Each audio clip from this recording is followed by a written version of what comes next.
Sounds like a plan. All right. First question, what was your TR? On the BBS game? Yeah. Oh, it wasn't actually that bad. The thing that got me, I don't know if it was the reason I lost or just tilted me more, is that it was bottom left on Eclipse, so I didn't actually have vision of anything to drill. Okay. So that was, I think that cost me a bunch. Oh yeah. So I guess first thing is I want to see when you did you scout at all or no with your probe? Do you probe Oh, are scout you on in the two game player? right now? I am No. actually. Oh yeah, you're streaming, duh. I'm streaming, You're but not I on can Discord. also stream in Discord. Yes, let's do both. Yeah. I was zealot scouting. I'm trying this new Okay. build, where it's like one zealot, one dragoon expand. And I like it on 2-player maps because I don't have to probe scout and I get some zealot harassing. But he wasn't very secret about it. It was literally Okay. right below Oh, my he gateway. starts the bunker. Yeah.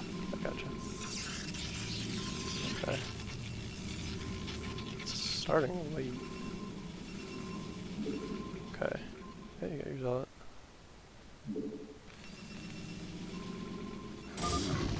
Please ignore that. I'm sorry. That's funny. I was so confident that I had it. I was like, oh, it's BDS versus zealot first. I can't lose, right? I mean, But so far apparently you so good. can. So you didn't start your goon. Let's see how long that Right. was. Oh, man.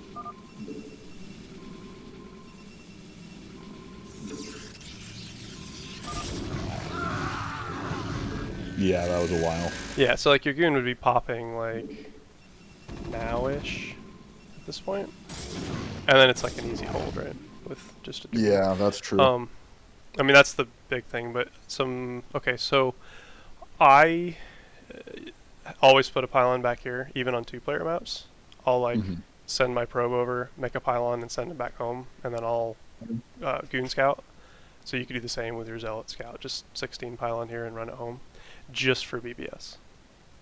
Okay, Like, that makes sense. a lot of people think that it's because I want to hide a pylon, so that Terran gets kind of suspicious, but it's literally for BBS, and it's also, normally with a 23 Nexus, 23 Nex and then 23 pylon here.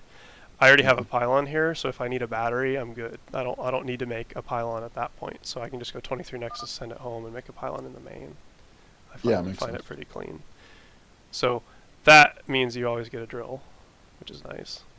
That is nice, yeah. We'll have to start doing that. And I think even with a zealot, you want to get a battery. So like I haven't gone zealot first in a while, but I think even with zealot first, you want to hard cut probes, get your goon up ASAP, and pull 2 probes off of gas so that you only have 1 mining, because that's all you need. Once the BBS hits, you have enough for range and a goon, and then just 1 is enough to keep making goons. So like right when you see it, goon, battery, range, pull 2 off, and then hotkey your probes, and then because you already have a map, a location hotkey, it's super easy to just go, like I just hotkey them to 1, like a full control group, and then I can just go 1 screen, or 1 screen hotkey to the NAT, and then just drill, and it's super clean to defend. That's super smart. Okay. So. Okay. But that's pretty much it. I mean, you didn't get the bunker up, and yeah, if you drill there, you're like golden. Or actually, if you drill or have a battery right now, like even with a battery and no drill, I think you're still able to hold with a probe pull. But yeah, that's one or the other. I just don't even think about like battery. Like he's so all in, and I just don't even consider. So that's smart. Batteries are amazing. Like they're so good. They're like so that zealot hadn't died. Like if I still had that zealot alive right now, and I was able to pull probes and not Like right now, I'd still be okay. he's done. Or even healing the goon in time for, Yeah. well, your range is still late too, but My range is late because I was not hard cutting probes though, like you okay. said. Yep. Yeah, like I was like, oh, for some reason, I don't know. Yeah. No, I mean it's hard to do the right thing in these scenarios until you've done them a bunch of times. But Yeah, I like, just don't see BBS that often. no, I've seen it more and more actually. I actually have a rep where I defended it like easily, but then that same day I got absolutely wrecked too. Let's see. Hi everyone. Thank you. Can you all hear me? I hear you. Yeah, she's. You're gonna hear some D&D here today too. Oh, sick. Yeah. Okay. I thought she was talking to the stream for a second. My bad. No.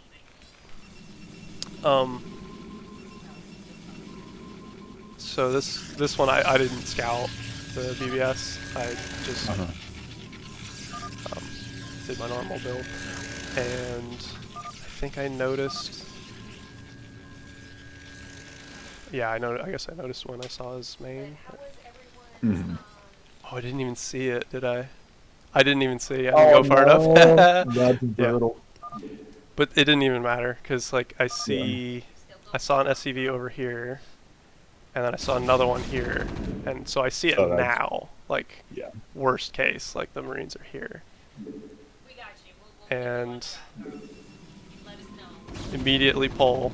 So like I was already ready to go, and then Yeah, batteries that's going so fun down. like that. Probes are killing SCVs. So you either need to kill all the SCVs or the Marines. Right. You don't really have to kill both, but you want to kill one or the other first. So I was focusing on killing the SCVs here. And then once the SCVs are dead, it's kind of over because my second goon is out. Right. So like this is probably the best I've ever done at defending a BBS, but I think it's kind of like an exemplary example of it. Yeah. Totally. Totally. So That pylon thing, I'm gonna have to yep, start doing that because that's super super good. smart. Because you normally 13 scout anyway on most maps, Mm-hmm. so you just 13 send it here, 14 pylon, and then go scout. So it's super clean. Right. The Would you say what's that? you can go? Um, for the Terran, if they're smart, they will make the battery, or not the battery, the bunker like up here, because then you can't drill to it. So if they're Mm. like up here, it actually becomes much harder because you have to like time it so you block the ramp instead and then let the bunker get up or whatever. So if they're Right. smart, they'll be up here and it's like 100 times harder to defend. Well, I'm glad that I'm even more screwed against that particular build Yeah. than I realized. Oh yeah, Um, I have one I just got fucked up too. Same day, I think. do you think?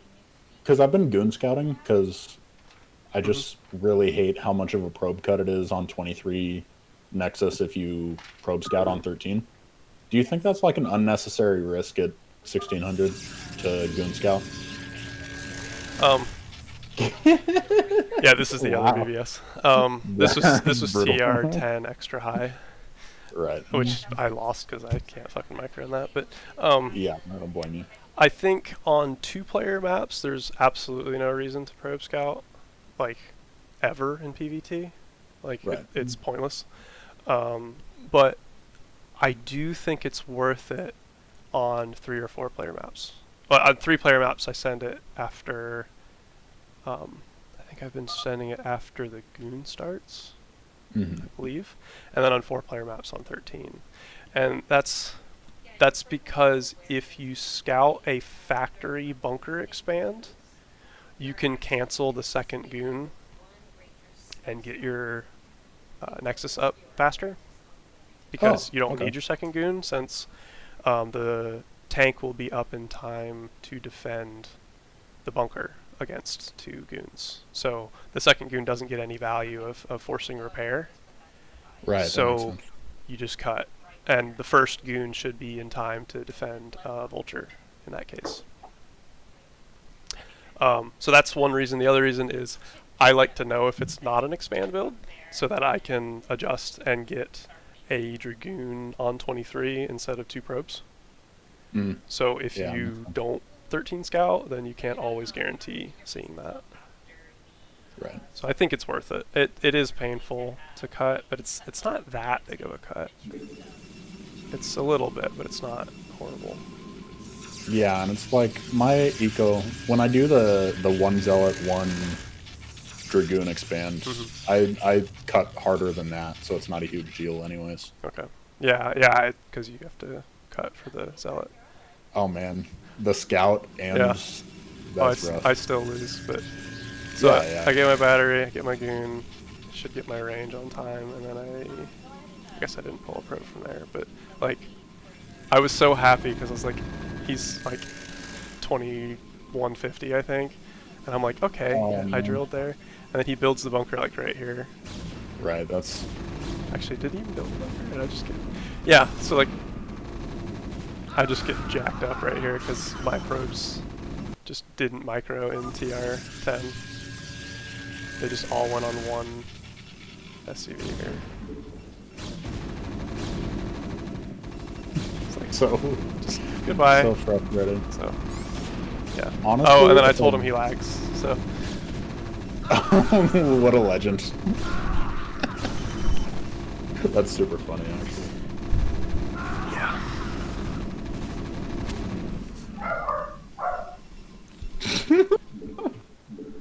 Gotta tell those Koreans what's up, right?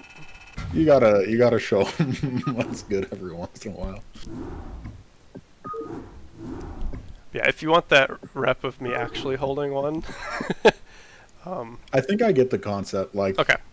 as if I just have the pylon there, whether I probe scout or not, I feel like it would just be Yeah. 10 times easier to hold. Oh yeah. I do have. I mean, if Snail's got something, then Yeah. you should go first. But I have one other rep with this 2 tank push versus crazy. I have a replay. I think I know where I went wrong, but I also feel like there were other opportunities to come back, and I kind of like blundered them, if that Okay. makes sense. Yeah.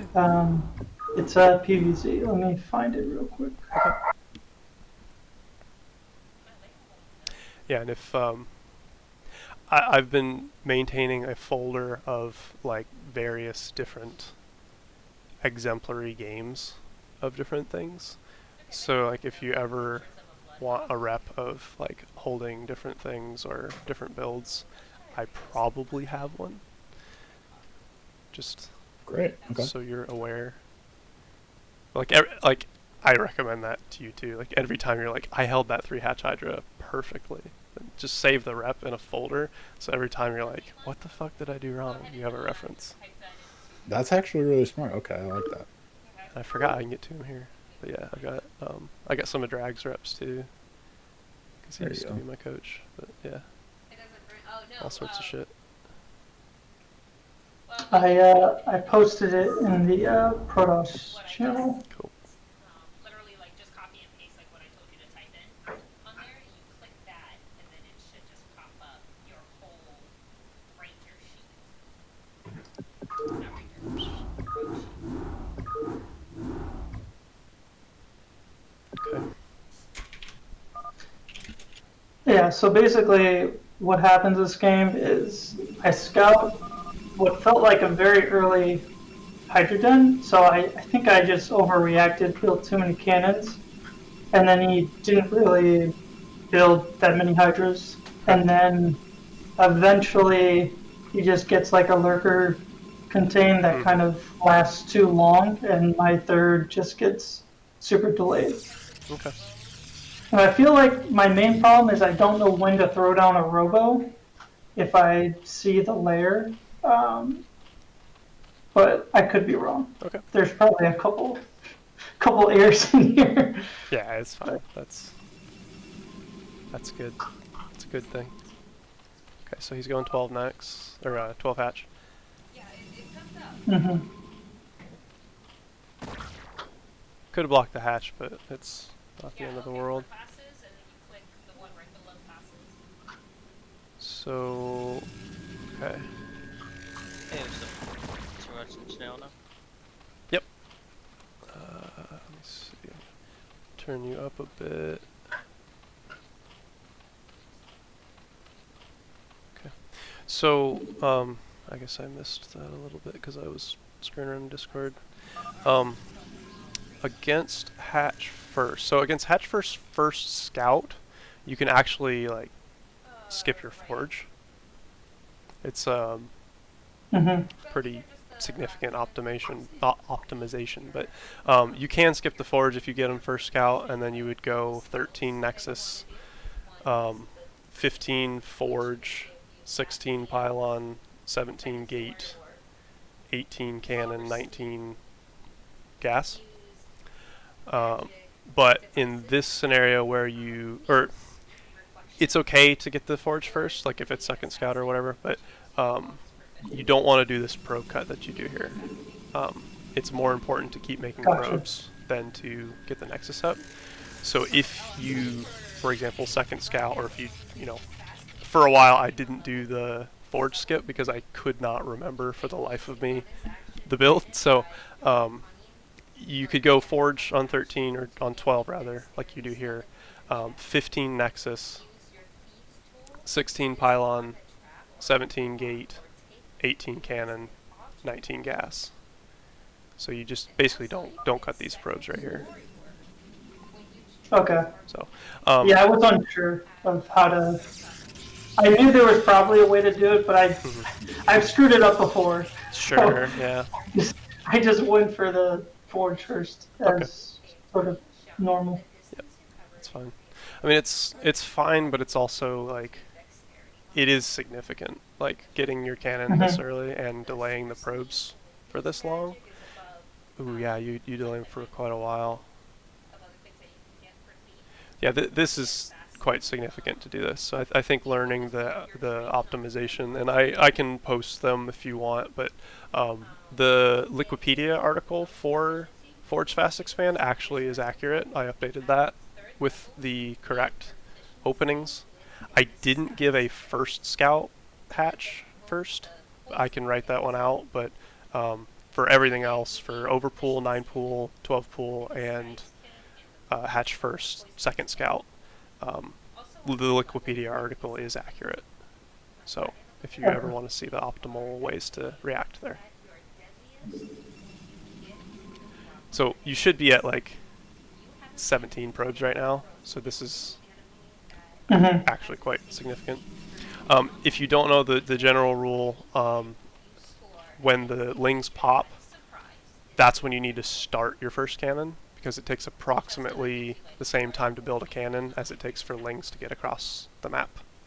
Gotcha. Exceptions being these positions on CB are actually slightly closer, and Sylphid is slightly closer. But on every other map, that's a good rule. Okay.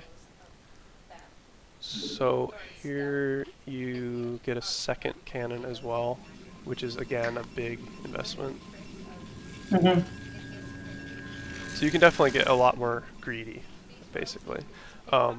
If you keep your probe in the main, you can see that he only made 2 lings, and then you're totally safe with just 1 cannon and not blocking here. But the fact that you sent it away is not so good. Once you get in the main, you basically don't want to leave the main at all until you need to look for a lair or a hydroden, which is Okay. about the time that you put down your cybernetic score.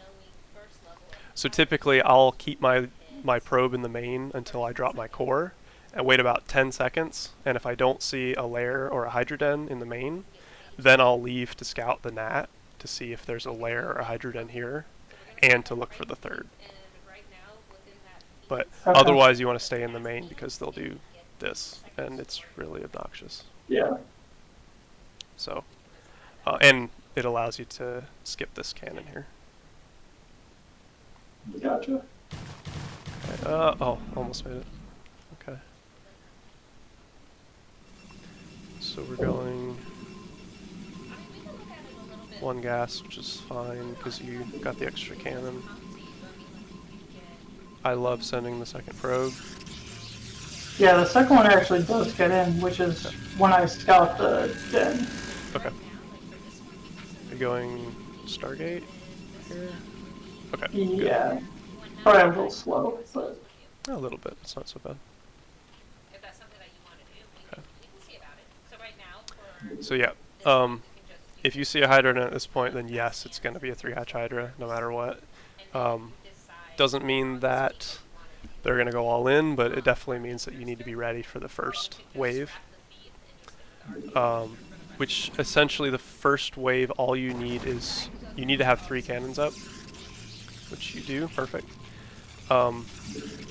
I'm actually, the next YouTube video I'm going to make is going to be on 3-hatch Hydra, so I'm going to, I guess this is my practice run here. But,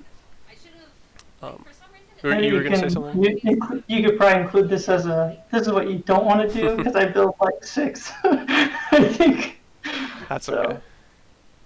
okay. One thing to note first, actually let's go until the Hydras hit.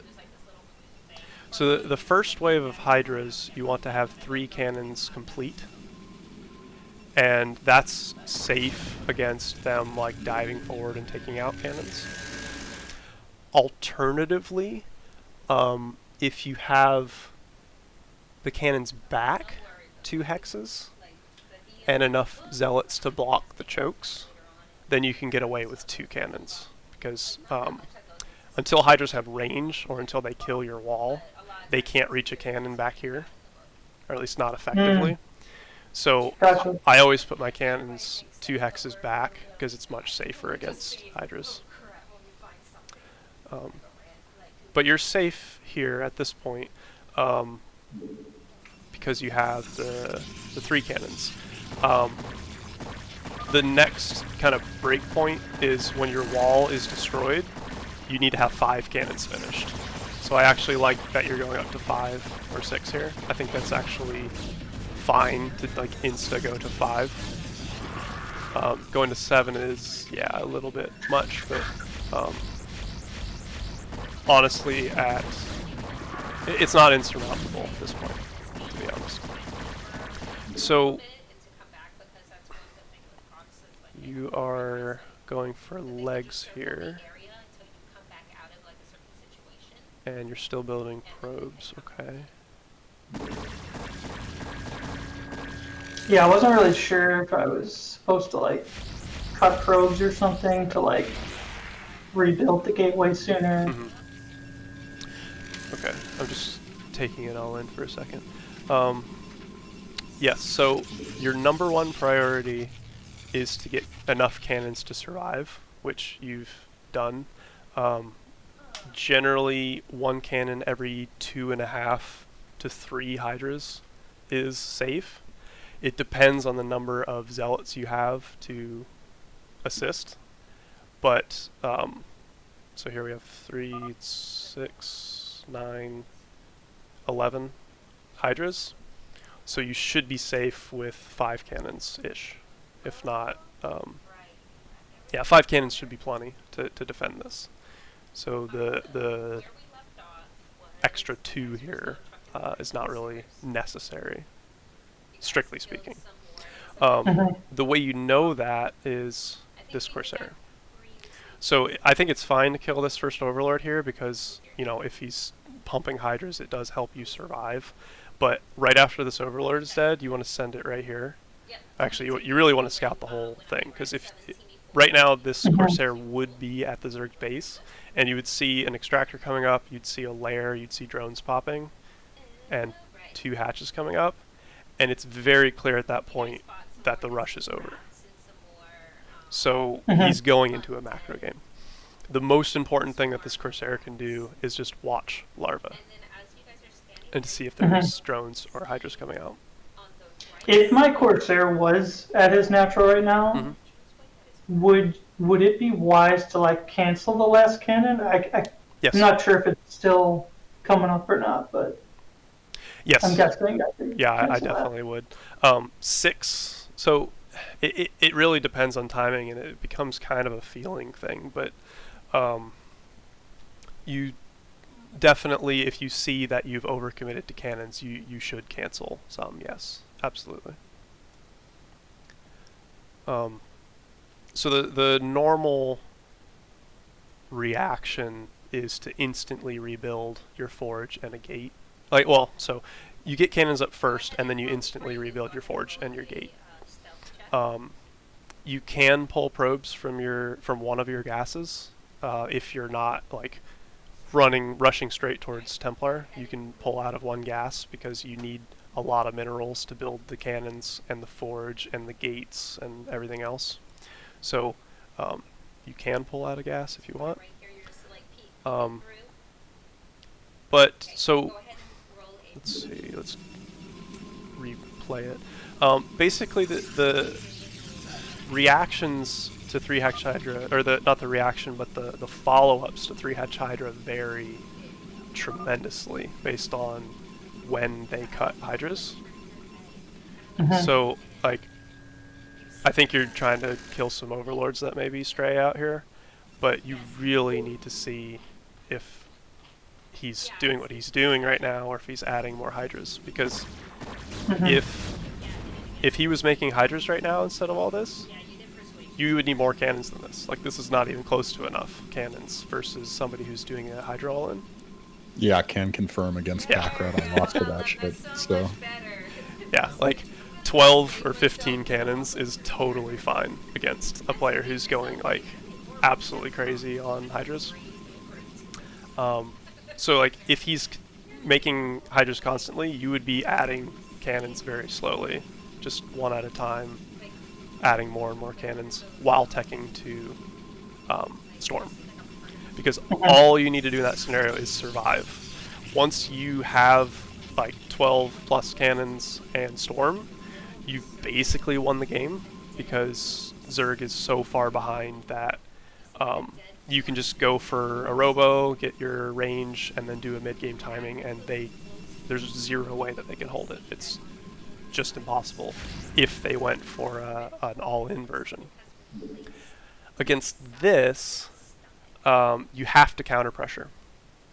Notice how he's already ahead in drones, and you've been like maybe not perfectly diligent, but you have been making some probes out as well. But if Zerg does this, like makes 12 or fewer Hydras and then backs off, you have to pressure in some way, or you will be behind in the macro game. So depending on how many they make, there's really 3 options. So you can go for a 2-gate legs push if they go for like really few zealots. So you would do you would start legs about when you did, which would be about when you scout that he's exiting the Hydra phase and going to drones. So remember when I said to send that Corsair up, you would have seen, okay, drones are coming, start my legs, get 2 gates up, and then just pump zealots. And once you have legs, you just go and pressure them, and just keep putting on the pressure so that they have to make Hydras instead of drones. So that's one option if they make very few Hydras. If they make a little bit more, so like when I say very few, I'm talking like 6 or 8 or maybe 10. Like that's like very few. They just pick off your front, which he should have killed this forge. He can reach it, but he just didn't quite get the positioning. If they're like in a medium-ish number, like 12 to 15 maybe, then you can go up to 4 gates and do a zealot legs push. So it's a little bit later and a little bit stronger, so that you can again force them to make more Hydras before any other tech hits. So yep. It sounds like with both of those, it would have been better to pump mass up zealots and delay the storm, since I already had all the cannons and he pulled back. Yes. So you would pull off of gas in that scenario, and delay your Templar attack, and drop your gates and pump probes and zealots. Yes. Yeah, I don't think I've ever even tried that. That's Yeah, interesting. it's only if they cut like this. Like 11 Hydras will never bust this many cannons. So, Right, um, right. and even if they added a few more, you're pumping zealots. So zealots plus cannons, you will defend. So it's okay. Um, the other way, which kind of translates to what you're doing a little bit, is There it is. if they make a larger number, like 24-ish or something, usually they'll go in and try to punish you with that. But um, when they try to transition out, but they're not going super all in, like the 2 control groups ish number, um, Templar drops are really good because Hmm. their lair is so late. Like the jar Like is this still in in this there, scenario, like it's the lights kind of um, fade. it's on time because he went for like 11 Hydras. But the lair would be so late that they don't have Overlord speed. So it's hard for them to have Overlords in positions to scout or in their main for a DT. So if they go for that number of Hydras, I like to go for you're already rushing for Storm in that scenario because you see Hydras are coming. But then right when you see that they're transitioning out and not going all in, then you drop a Robo, get a shuttle, and you can do 1 or 2 High Templar and a DT, and then just fly it up here, drop a Storm here, drop a DT here, and kill all their drones in their main. You are frightened. Because their tech is so late. A frightened creature Um, Hmm. you can't punish them with Zealots in that scenario because they've got like 2 control groups of Hydras, so and because you've dropped in that scenario like 10 cannons plus, so you don't have the minerals to do that, but you do have the gas to do a drop. So that's another way to punish them. Okay. So does that so far all make sense? Yeah, these are all things that I don't do enough of. Yeah, yeah. It makes sense. Yep.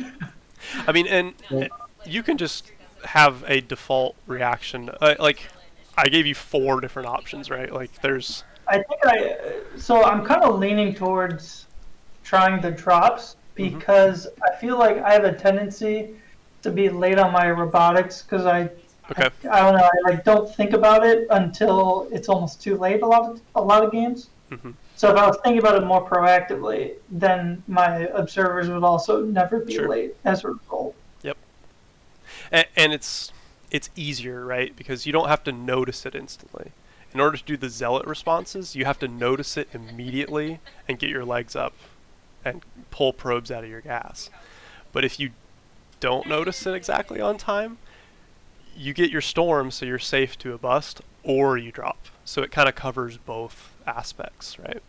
I So see. I think going for Templar every time, and then as a backup, if they don't go all in going for a drop, is a good plan. Yeah. With the 2-gate and 4-gate zealot pushes, though, Hmm. well, I guess I don't know. It like if they build a sunken, is going for drops as well pretty much the best way to counter pressure them. Because I feel like when I go for some kind of zealot push and they sunken up and then they just drone drill me, I feel like I can't punish them at all for being greedy past that. So you've at least forced a sunken, though, right? At least 2, because they have to have a sunk at this base and a sunk at this base. Right. So they have to have a number of hydras and a number of sunks to defend that. And so you can just run up and check. Okay, if they're well defended, you can kind of push in, make them drill, so that's even more economic damage, and then just run away. They can't punish you, right? Because your zealots are as fast or faster than anything than their hydras. Right. So it's still damage, right? Like you don't have to literally kill drones. So there's a I'm sure you are familiar. Everybody says it all the time that a unit is not a drone, right? But that's like really true, and people don't think about it enough. Where like a sunk is a dead drone, and a hydra is a dead drone. So if you run out with 10 zealots right now, they can destroy this group of hydras. 10 zealots will massacre 12 hydras. So, or 11 hydras, even more. So you can just run out and punish this, and Zerg is instantly going to go, oh crap, I need to make hydras. Even if they have this sunk and have fantastic drills, they're going to go, oh shit, I need hydras. So they're going to pump hydras. And then you can just poke forward, say, oh, they're defended here. And then run up here and say, oh, they're defended here. And then run home. And it's fine, because you've forced not drones at that point. And you just run home. Or just run over here to deny this fourth, or whatever. So That makes it's sense. definitely still worth it. As a follow-up question, I've seen a couple guides on like the quote unquote counter to 3-hatch Hydra, the double forged Goon Templar push.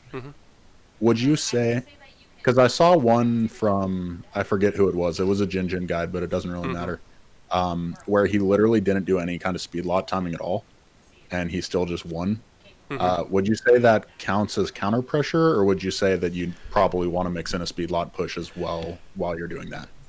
That's so if the Zerg goes super all in, then that's the most correct way to play, is to go for that mid-game push. But the fewer hydras that they make, the more you need to do some kind of counter pressure.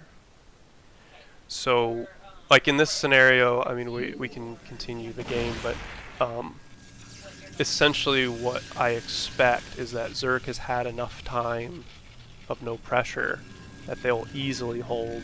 Okay, so they're not being greedy here, actually. They could be. Okay, they're being a little greedy.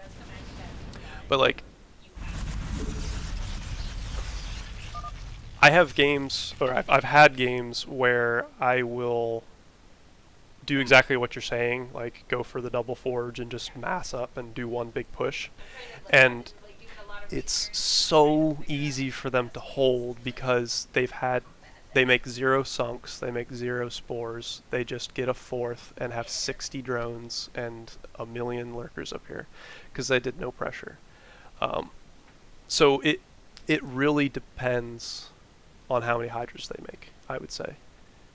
If they make very few, you have to pressure, or that goon push will not work unless you have exceptional micro, right? Like fantastic storms and everything else. Okay, last question, I promise. Would you say then, because my multitask is not, like, it's pretty decent for my level, but it's not to the level where I'm going to be like, oh, he has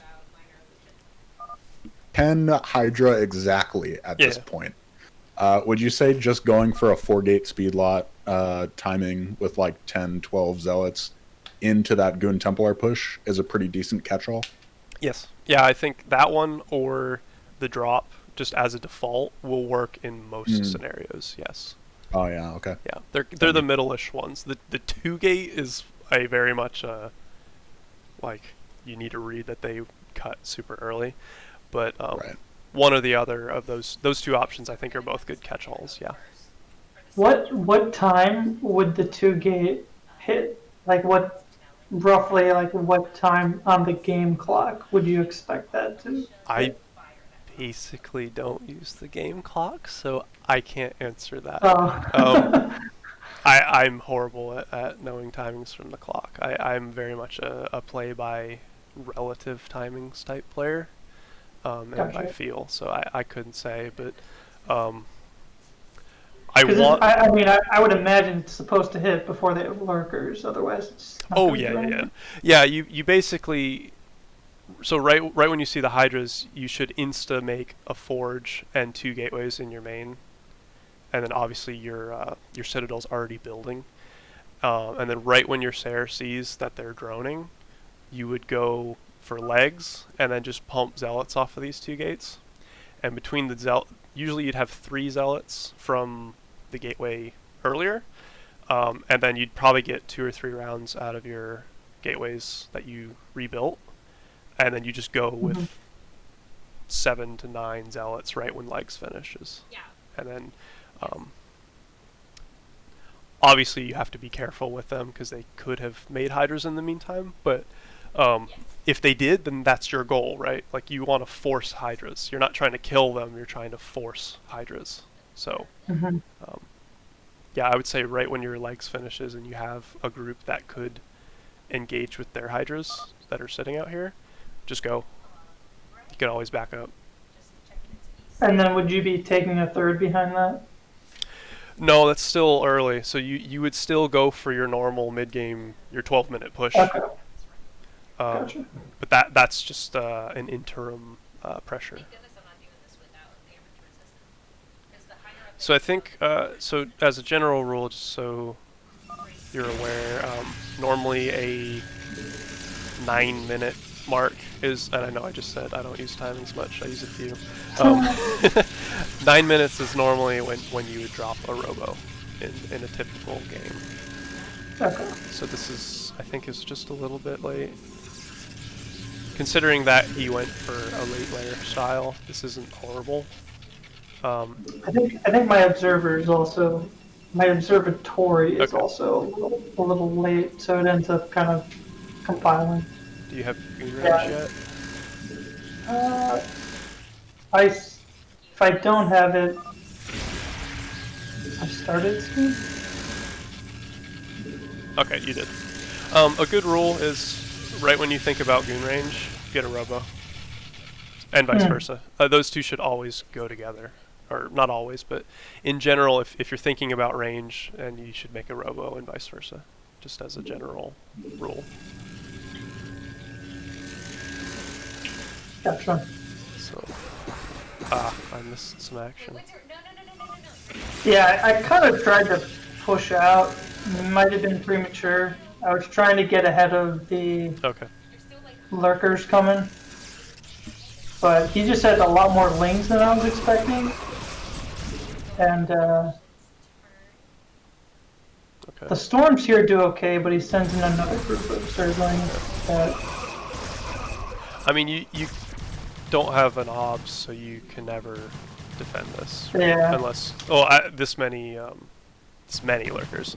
If there's like 2, then yeah, you can get away with storms, but you just can't take a third without an obs at this point.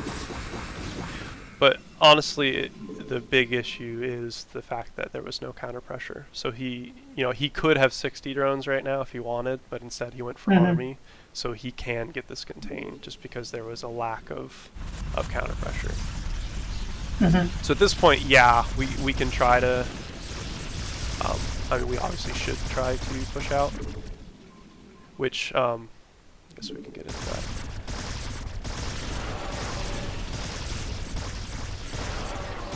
So generally, you want to use one. So if you have them clumped, then yeah, storming is fantastic. But you can storm once and then shoot once with a dragoon, and that'll kill the lurker.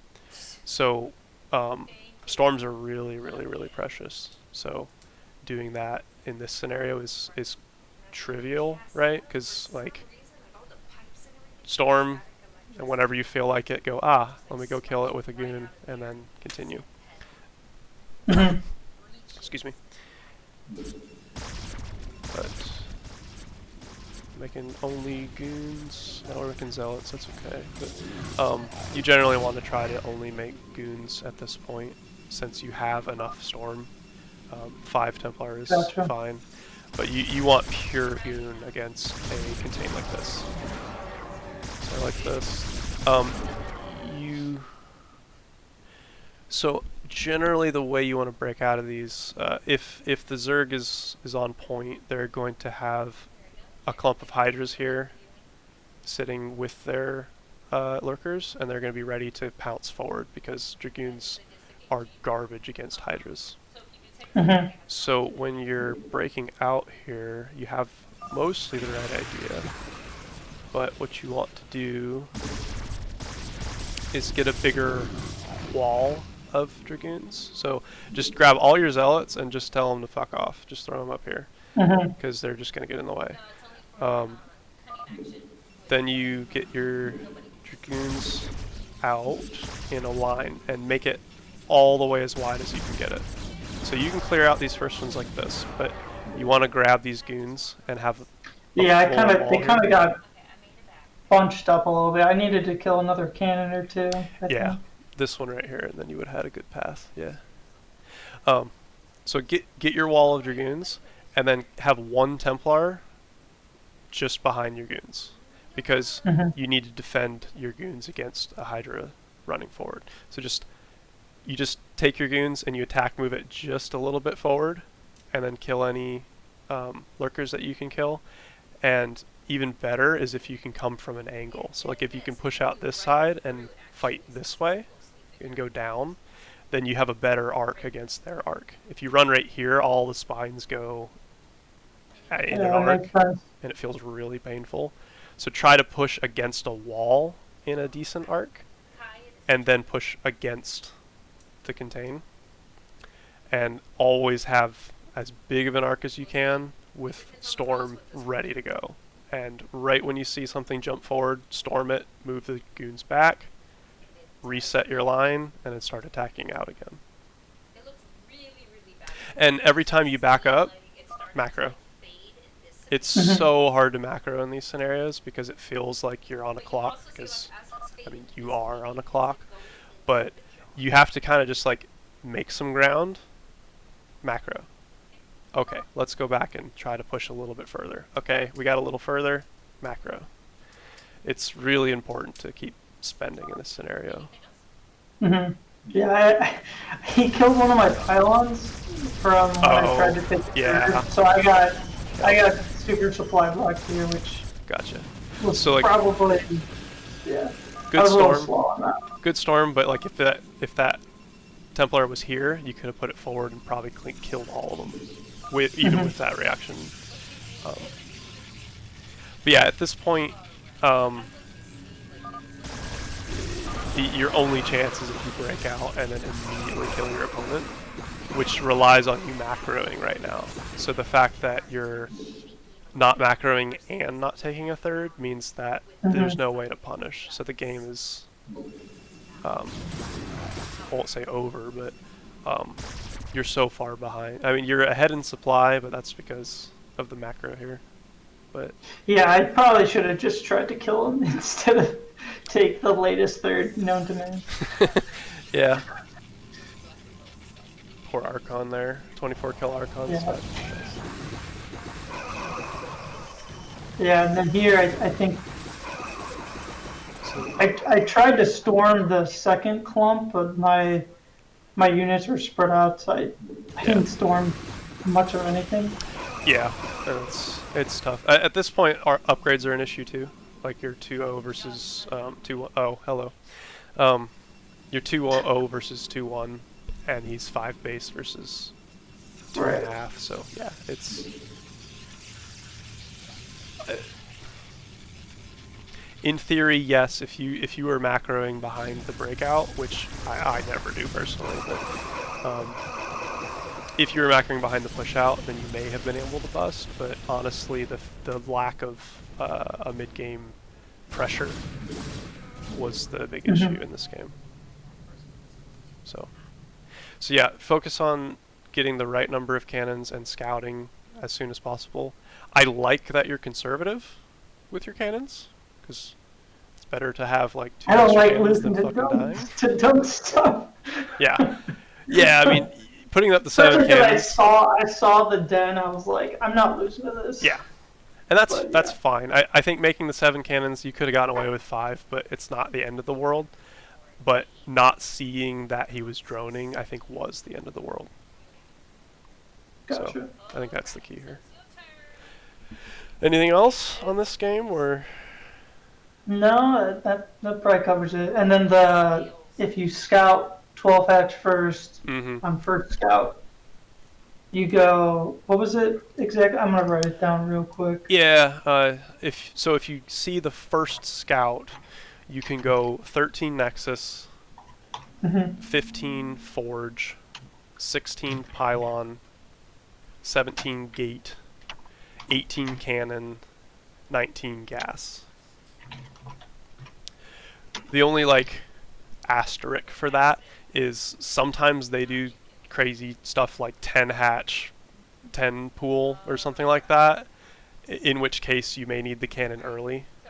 So you have to watch the timing of the the den. So right when the den finishes and you see a larva start, you need to think about putting a cannon. And right when the Around lings pop, the you put the pool cannon down. finishes. Yes, sorry, not the den, the pool. So yeah, against a 12 hatch 11 pool, first scout, that is the build. But they can be a little tricky and do like an 11 hatch or a 10 hatch, and it can be hard to see the difference. So you may need to put the cannon a little early, but you just have to scout for the ling timing in that case. Okay. Well, thanks. That's plenty to work on. Yeah. On the 3 hatch Hydra note, fuck. I take it back. I'm sorry. I know I had something to say, but then you guys got talking, and I was like, "Oh, that's actually pretty interesting." Okay. I didn't know that you had Uh, I've got one more rep if you want to check it out, though. I'll post it in the Protoss. It's the first time I've really seen this the 2 fact after CC 3 tank follow up, Oh, nice. where they kind of like really lean into it. Yep. So I will be clear, I got completely wrecked by Crazy 3 different times in a row. But this is the one that actually made it into the late game. And I know my macro wasn't very good. So there is like, I know I got supply blocked a bunch of times, so I could have just had more units than him. Mm-hmm. But it was also the 1-0 push thing, and I was wondering if there was a way I could have taken a better engage, because I watched the rep and I was still like even supply with him. So I feel like Nice. I could have. Nice title. I think. Nice. I was like, I don't know what's going on here. Your game title is not as good as Sheep's, but I'll take it. All right. Sheep's got some good ones. Okay. Did you do your 23 next with the Zealot? I actually did. He made it clear by this point that he was doing a Rax FE every game. Okay. So I did a Zealot with 3 goons, which I probably honestly wouldn't do, but I really wanted to try this thing where you focus down all the SEVs with the 3 goons and then send the Zealot into scout. Okay. I mean, Zealot's always fun against Rax FE. Not in farm positions, but it always a little interesting to be able to actually do damage with your Zealot.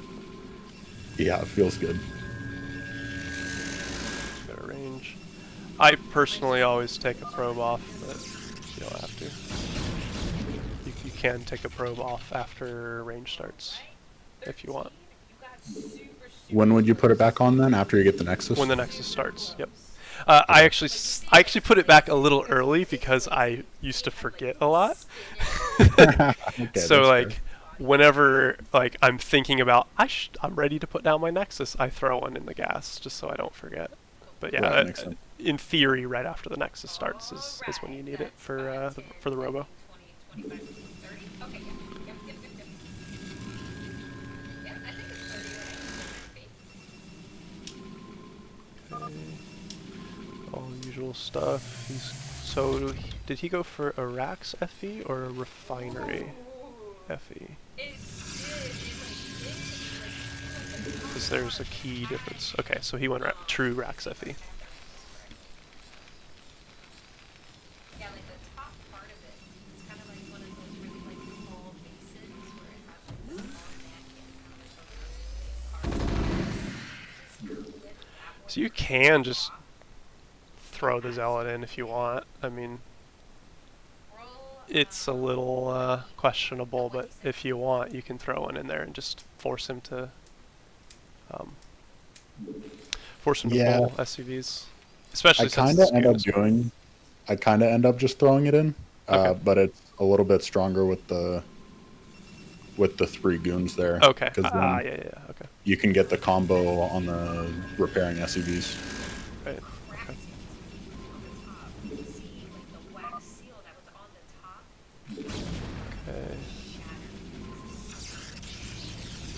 Do you get 2 or 3 gates here? 3 gates. Versus Rax FE, you don't have to get 3. You can stop at 2. Oh, I didn't even think about that. Yeah. If they go refinery CC, meaning it looks like a Rax FE, but they went gas and then CC, then you do need 3 gates. But versus Rax FE, you can get away with 2. Is there a good way to tell the difference if you don't Yep. probe scout? Yeah. Well, so it depends scenario. When your first goon reaches the first place it scouts, so if you get first scout with the goon, basically, then if the CC is just starting, then it's a factory bunker expand. If it's about halfway, if it has like 1,000 health, or sorry, like 2/3, about 1,000 health, then it's a refinery CC. And if it's done or like just finishing, then it's a Rax FE. So that's the timing for if you get first scout, meaning you probably probe scouted, because otherwise you would just have to get lucky. If you don't get that first scout, then you have to gauge it off of the tank timing, which I don't have off the top of my head, but I do have those timings because CRVT gave them to me. So you just have to base it off the tank timing, and then you can gauge whether it was a refinery or a Rax FE. Okay. Makes sense. So, yeah, and right here you should be beating on the bunker because he would die. Like, literally. Oh shit, yeah. Like, he would actually be dead right now because he wouldn't be able to pull in time. It would not be. Yeah, that should be like killing the SCVs is fantastic, and I'm super happy to see it. But beating on the bunker is like equally important. It's like that good. So missing all this time is a big deal. Yeah, I think I just got a little too focused. I saw the replay after the first game, and I was like, "Oh shit, we're even on SCVs after this," and then I just forgot about the bunker. But yeah, that makes sense. Okay, so you're going now, but oh no, you're not. They were also damaged. I was like, "Oh man." Yeah, I mean it's a little scary because when the tank comes, it's like, oh no. But I mean, one shot isn't gonna kill any of these. It'll be close, but you can rush it back. So, okay, so you're doing the normal stuff. You go for a fast third here or for a barb? Fast third. Okay. Your Sim City here is. It's pretty dog shit. I know. I like it. I like it in a line where my SCV or my gateway that's on top of the assimilator would be in between these two. But his damn SCV was there, and all my stuff was at the front. So I was just like, okay, I'm just gonna put this wherever, I guess. That's really funny. Okay. It was pretty bad. Yeah. So your zealot saw the 2 factory, is that right? I saw the 2 factories, but I don't think that I saw the second machine shop, so I wasn't quite sure if that meant that he was for sure pushing or not. Okay. But anytime it's fact, CC fact, I should probably expect a push. Yeah, I mean, it's the thing now, so you pretty much always just assume that a push is coming, yeah. Which, I mean... Yeah. I saw the machine shop anyway, so no excuses. Even if you didn't see the machine shop, I think you can assume, Yeah. So really, against this late of a 2-fact, 2 gates is actually enough. Just constantly producing off of 2 gates. The fact that you have 3 and you're producing off of them means that you should be okay relative to, like, do I have enough stuff? And it's just a question of micro. Which, as long as these okay. Yeah. Okay, so you see probe run up. And I think you missed that, yeah. Yeah, so like I actually do catch it with my observer, so luckily I managed to get out of the way. But you missed the chance to have shots up here, right? Oh shit, yeah. So, like, it's hard to remember and not lose all your shit, but having something here to scout, like even just send a probe is fine, right? Like Right. it's one probe, it's not that big of a deal. So like you could have your goons up here and then a probe, or just one goon, or whatever you want to do there. If you really trust your reaction time, then goons are better. But I'm a huge fan of just just throw a probe, man. It's one I probe, think a you'll be probe's fine. I think the probe's the way to go. My reaction time's not always the greatest. Yeah, I've been solving a lot of my problems in, especially in like PvP and PvT, with just sending a probe down a certain push path, right? Like if in PvP I like struggle against like should I push out with my zealot and 3 goons right when range hits? Because I die if they went 2 gate, right? So that kind of Right. sucks. So I just like throw a probe out, and then if they push out, I don't push out. There you go. Now you can push, and you're safe. So There you hey, go. I can Okay. push and punish them if I need to, and I can not die. I just lose a probe. Like it's not the end of the world. So Worth it. I think doing something like that here is really wise. And honestly, actually, you have 5 goons back here, so I think it's okay. I think leaving the 4 up here and having 5 at home is probably fine. Especially because you saw the 2 factory, so a drop is not a concern, and a proxy fact is not a concern. So yeah, I think having the goons here is fine, but you needed to see this to push it here. So you want these goons to immediately come with you. Right. Yeah. For some reason, even though I know that it's not a threat, like looking back at it, I still was like, oh, drops. Can't have that. Or vulture run bys. I don't know. I played Royal a bunch the last 2 days, and I'm traumatized by his vultures. Okay, yeah. But, like, you see the push, so... Yeah, shit yeah, break I know them. it's coming. Yeah. And you lost 2 goons here trying to pick stuff off. It's kind of like... It's the same logic as a normal 2-gate, right? Like, it's just delayed, which... Right. Your defense is also delayed because you know... Well, I guess it's not that delayed, but... it's just a delayed 2 fact. So the same logic applies. You want to buy time if you can by using ramps and picking off stragglers, but you don't want to trade damage with it. You want to take free damage, but you don't want to trade, because tanks deal a lot more damage to goons than goons deal to marines, right? So Right.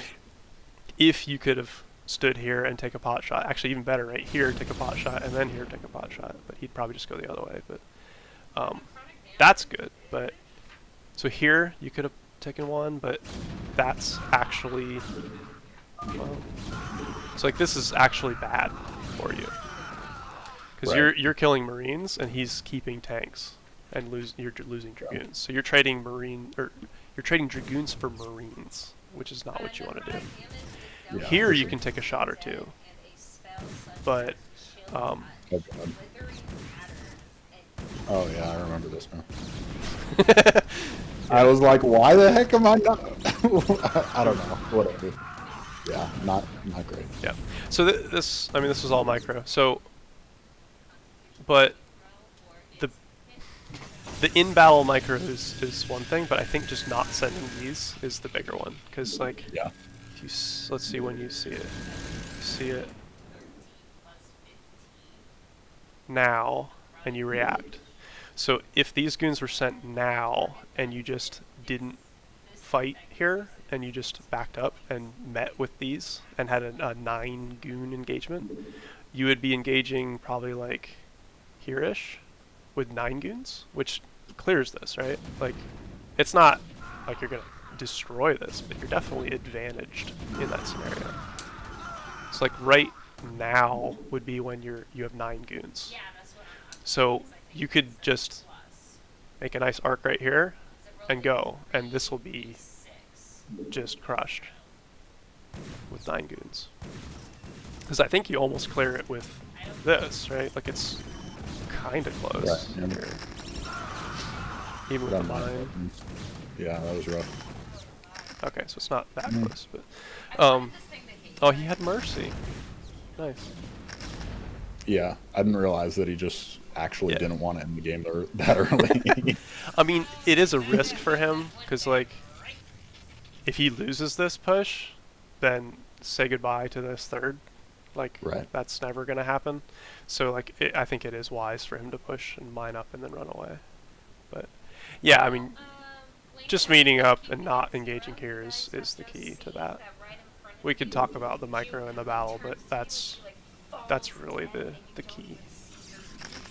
And then obviously at this point, so in chat today I talked about it a little bit about just like sending goons in random places. I think this map is a good example of that because like you can how do I turn off the fog of war in this? I think you have to go to diplomacy, and then show entire Gotcha. map. Thanks. Okay, Yeah, I wanted gotcha. to see, I thought there might be a path here because I've actually never played this map. So like you have no map control right now, but you Yeah. do have obs and goons, so you can have map control. And I know you're probably like, oh god, there's tanks up there.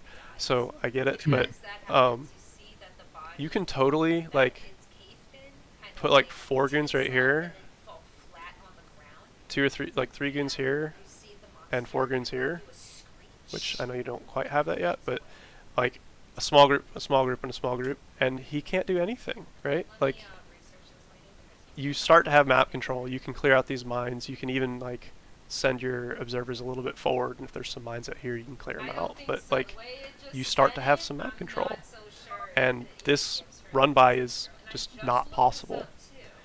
So like you could put goons back here and some goons back here and whatever else and some in your main in case there's a drop, which you should once you have enough goons. But like just being a little forward also defends you, and he can't do the, oh hey, I have one hole in my wall here, like Right. or like pushing up here. Even if you have goons here, he can push up and snipe some probes. But if he's up here, you really can't because you have a. I mean, he could run by, but then you have time to pull these goons back and help defend, and you're relatively close to it. So I've been like a big fan of just setting some goons in random positions. Like later on, you can even like put some here and block like further paths so that you take more map control, and it helps you take your fourths faster as well. In this scenario, I know you're like just rearing from the push, so I don't blame you here. But yeah, this is painful.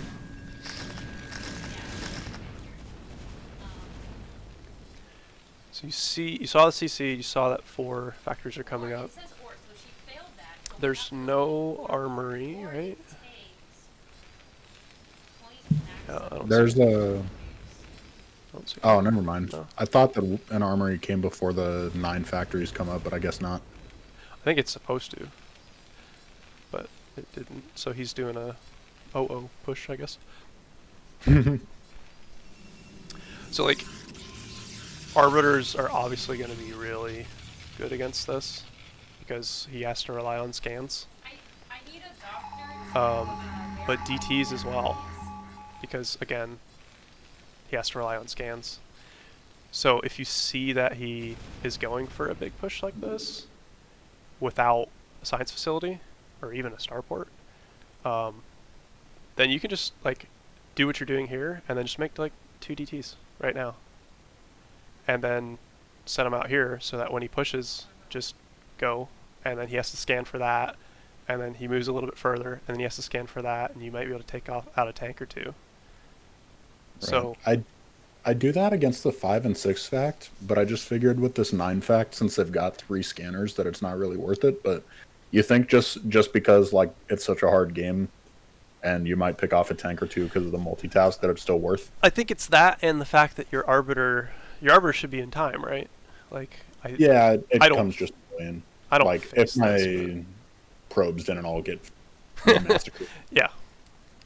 Yeah, so like the arbiter is the DTs are only relevant because of the Arbiter, right? Like if Right. you didn't have an Yeah. Arbiter coming, then no, it's not worth it because he's gonna have enough scans for however many DTs. Actually, I say that.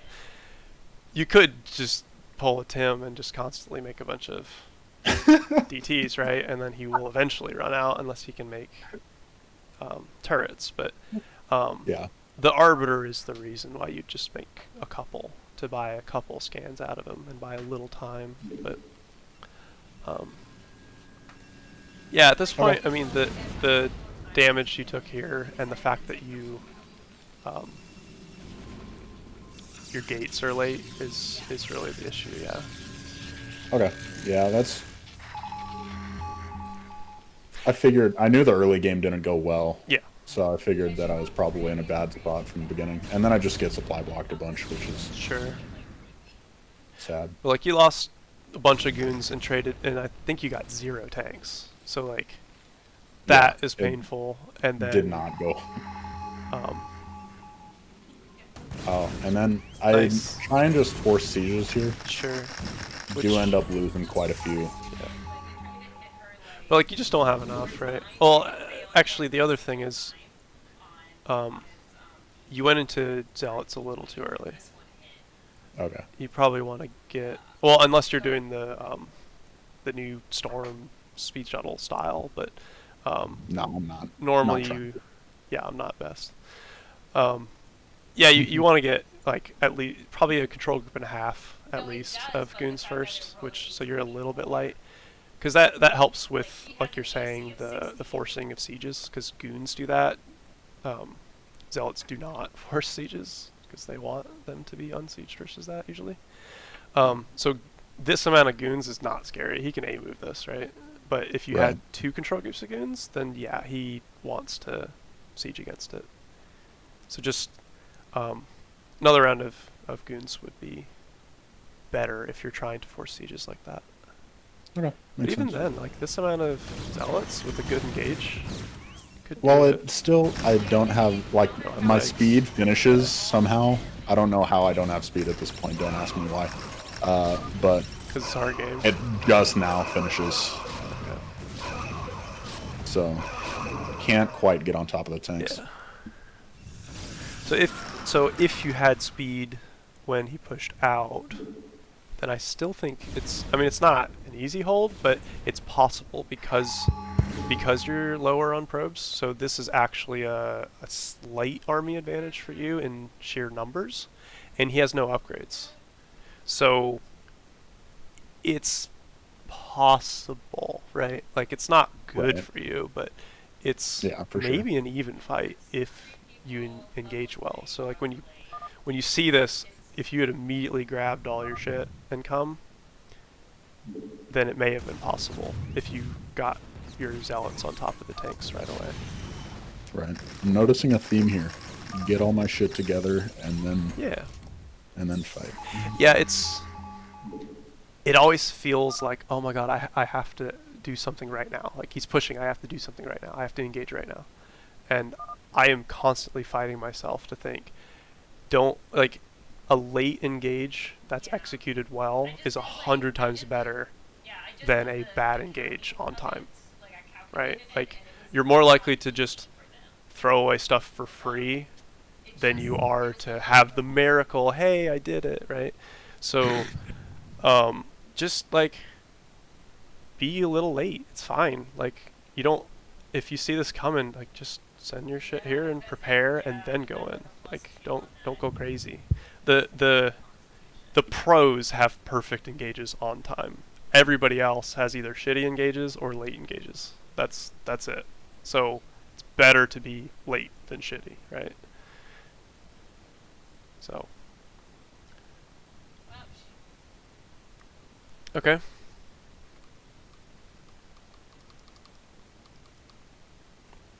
I think that covers that one. Are you good, Thank at least, you. or Oh, yeah, I'm good. Thank you. I appreciate I was just muted, so yeah? Anybody else have a question or replay or anything? Oh yeah, that was the last bit. You cleared out all the monsters in the thing. This was the No? Okay. How long are you here? You're here till 10. I got another Till 45 10? minutes, yeah. Or an hour. You have Let me more dig through some reps? stuff. Let me Sure. Or I, get as much shit as I can. or if you want, we can do like Goon Reaver Micro against each other or something like that. If anybody wants to do that, or different scenarios, or I can play and try to talk or something. Whatever you guys want to do, I'm here. Give me a sec. I have a couple games from I think Royal that I would want to check out, but I'm not sure where they're at. You see as like you're going through and everything, you do see that there's like dust, of course, was like put all on Steven's body. No, fuck it, dude. Let's do Zealot, or let's do Goon Reaver Micro. If you're down for that, and if everybody else is not busy, I'm down. Sure. I did this with Tim once, where I just did a Reaver expand, and he did a one Reaver shuttle push, and we just saved game right before and just did it like 30 times. It was great. So we can do that, or we can try the what's it called? The Master Race Battle Simulator. I've never tried that. We could try that one if you want. I'm down to give it a shot. If it doesn't work out, we can always go back to save gaming. Yeah. Hey guys. Hey. Hey, Reef. What's up, Reef? Yeah, I have that Master Battle Race Simulator. It's pretty cool. Cool. Yeah, I think we're gonna try it. Like that thing like destroyed you. Like It comes in a zip file. Nice.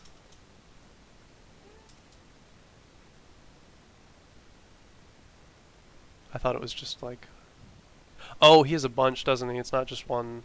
Yeah, One it's a map. bunch of map. Gotcha. Let me turn. Actually, was hoping that maybe we so could you take a look guys, at one PVZ, Sure. if that's all right. Yeah. We can battle simulate later. This I'm is just kind of looking. this is all good. you got the down. I Yeah, have a just PVZ coming okay. this week. My matchup. I played a few games this day with a good buddy of mine. Trying to. I have you cranked up to max, and you're still a little bit quiet. So I don't know if Is there's that a little better? Yeah, that's better. Cool. Okay, sorry about that. No, no problem. Okay. While you're doing that, I will try to download this battle simulator.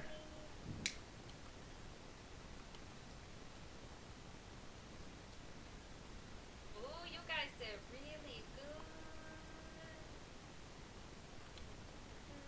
Hold on, just making sure. I wrote this like a while ago, so. Yeah, just think of a new character, lady, and we'll add that right on in. Oh, if you want a resonator, you guys can. That's another thing. Just let me know when you have it uploaded. You've not enough minerals. Oh, I have to run this as UMS, don't I?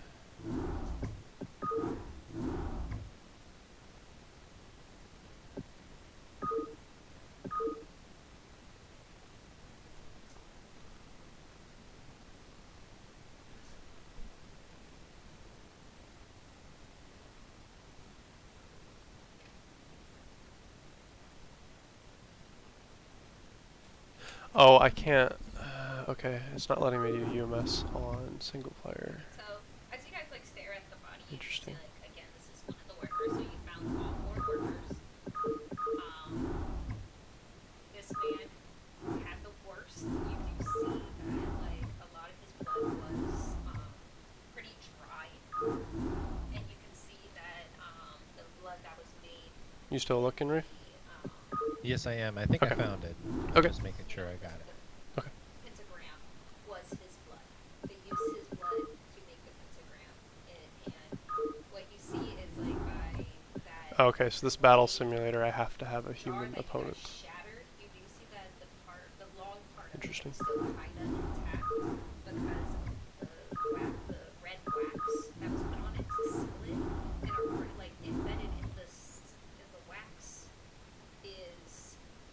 Yeah, this was a close game. long The one that I found. We spoiler could take a look at it. It's Mhm. just that was 9 minutes long, so it's not terribly long. You Okay. do see that they forced his jaw to stay open with some wooden stakes inside And let me His post chest it was to the ripped. Discord. Mhm. to Found it. expose his heart, and the heart of the other guy was actually the one that was in the jar of dirt.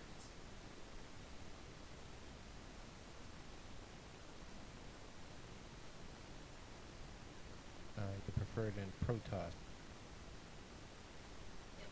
And the Yeah. dry blood has been like it's been here for a while.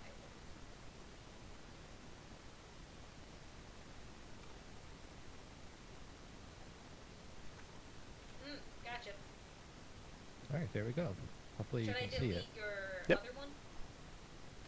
Shakuras is the popular map lately. I should probably try it sometime. Okay. Well, it's in the map pool, and it's my I mean, least familiar like, map, normal so game, Yeah, probably. exactly. Maybe I like 4 days. My game plan is to not go to game 3 this week, so I don't have to play it.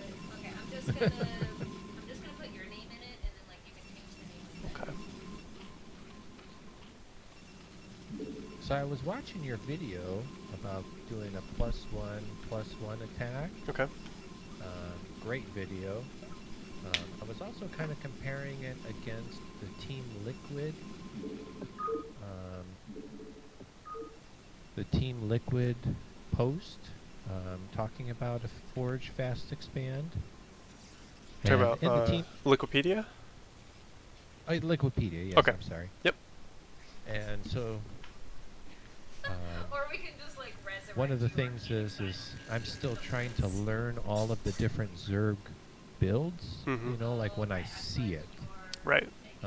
So, for example, in the written out version, I tried to wall in there and realized the wall that I thought I was going to work didn't work there. Okay. So that's why my wall will look funny, but It's all good. see, like right now, when I get in there, you know, I'm like, this is an overpool. Yes. Yep. And I'm trying to still figure out in my head, So where are you guys taking her? okay, well, if it's an overpool, then I do this build. Mhm. You know, so that's still something I'm still really working on, but I feel comfortable at this point that I don't need 2 cannons right away Of course. Right. and put down a Nexus. Which is So, true, but you do need 1 cannon very soon. Yeah, I put it up. I put it up shortly, Okay. but Good stuff, girl. I actually did a double scout Yep. because inside the post it kind of mentioned, and actually Lise has mentioned to me before, and that was very helpful. So yes, double scouting is fine. There's obviously a cost to it. I baselined it once, and double scouting cut your or delays your build by about 7 seconds, which is Whoa. a lot, but it does let you optimize it if they're in the last scouting position. So you won't die to a 4 pool, and you can get cannons up in time for a 9 pool speed, and you can get greedy versus a 12 hatch. So it's up to you whether you want to double scout or not. If you do, it's fine. If you don't, it's also fine. Well, kind of what that's I no had problem. resolved myself to in this game was, well, if I catch him on the first scout, then obviously I caught him. If I don't, then I'll double scout. Right.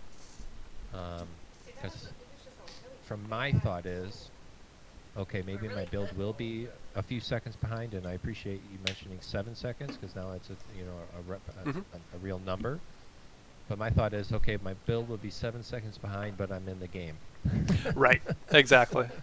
I think a lot of people double scout for that reason, and then like it's an optimization to not double scout, right? Like you don't have to double scout, but I think it's smart to do it at your level. I think that's fine.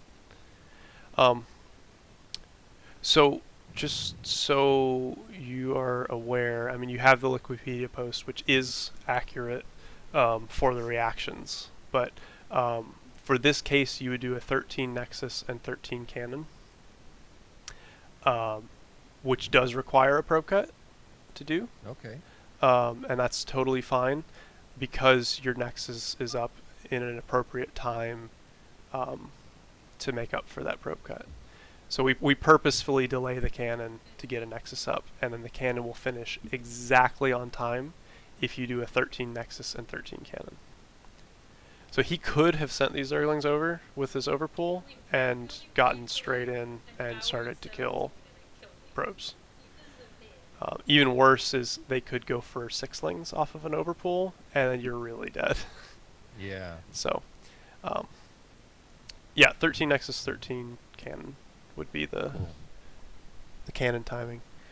And then you have the Wikipedia post so you can see it, but it's 15 gateway, 16 pylon, 17 assimilator, 18 core.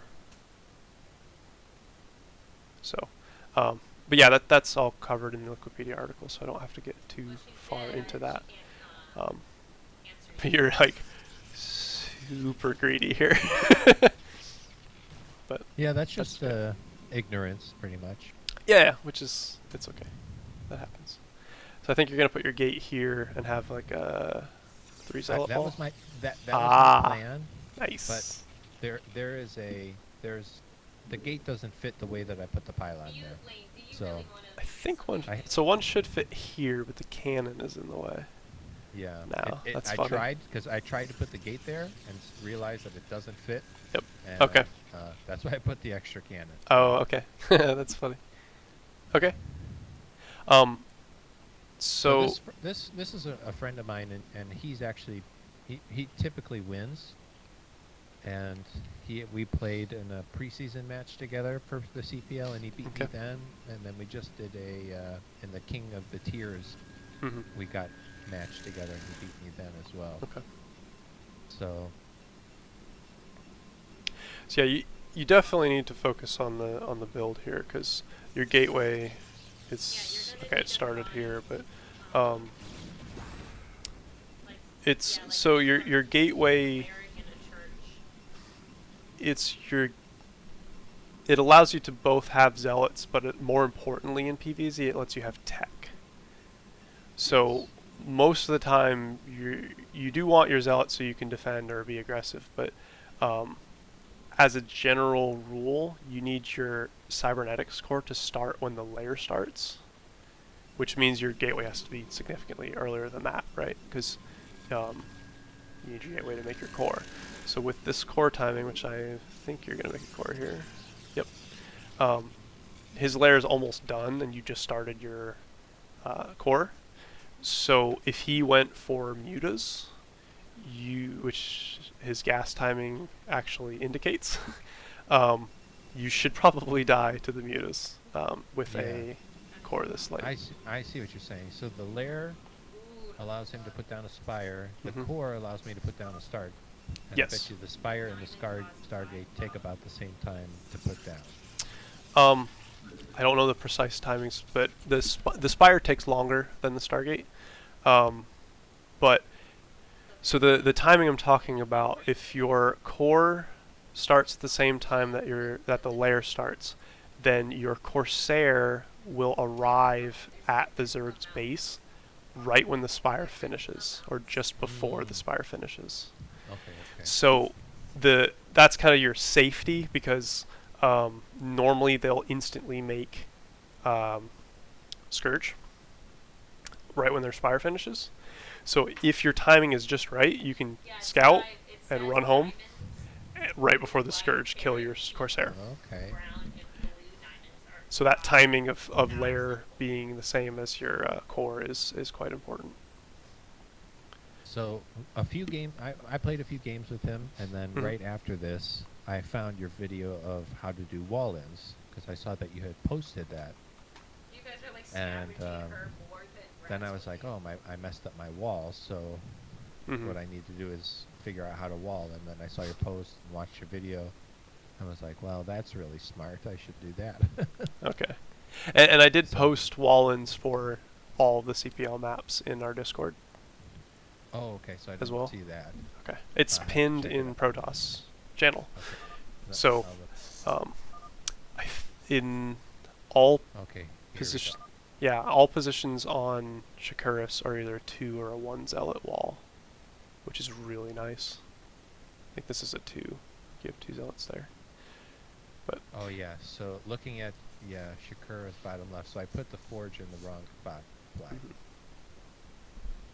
yeah, so I when I do new maps PvZ, I just put up the position on an image on my other monitor and I match it during the game.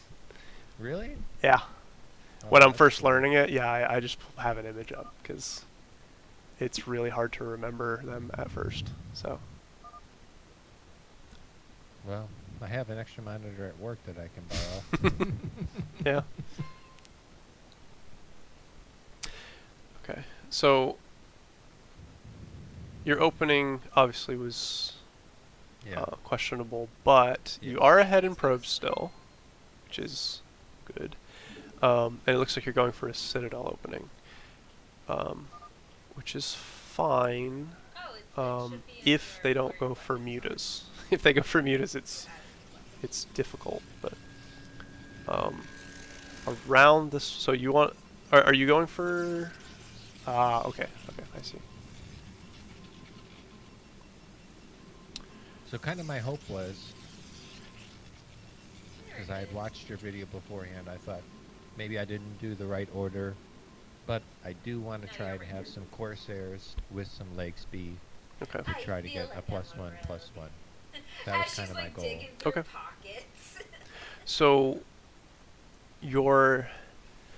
in PvZ, your gas spending is kind of the way that you track your build in the mid game, so to say.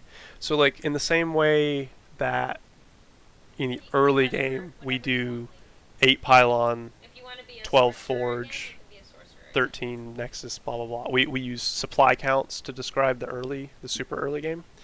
Okay.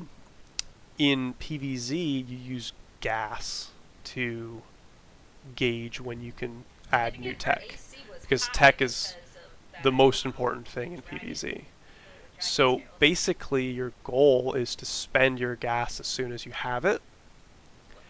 Um, Well, she can't and tell so you anything else. to do that, She's dead, so you guys can sorry. do a perception So roll if you guys want to see there's what kind of an she can order of gas things that you spend. So for a normal Corsair opening, or an investigation. Yeah. the first gas you Perception spend roll will be on the investigation, Stargate, whichever one is higher for you guys. and then you'll get your +1 ground weapons, and then you'll get your +1 air weapons, and then you'll get your Stick with the first one. and then you'll So, get I your guess the Corsair, deck will tell you. and then your Citadel, and then another Corsair, and then your legs, and then another Corsair. And that's all the gas spending. So in the meantime, you're still making probes and pylons and zealots. But the gas spending is the important part, right? Because Yeah, she had that's your bottleneck. You need gas to make Corsairs. You need gas to get legs. You need gas to get Storm. And then you need your gas to get Robo, and you need your gas to get Dragoons. So all of those things, your bottleneck is gas because you only have 2 assimilators. You can get a Yeah. bunch of minerals, but your assimilators are always going to be around 360 gas a minute, I think it is, per. So that's all you get. You can't get any more.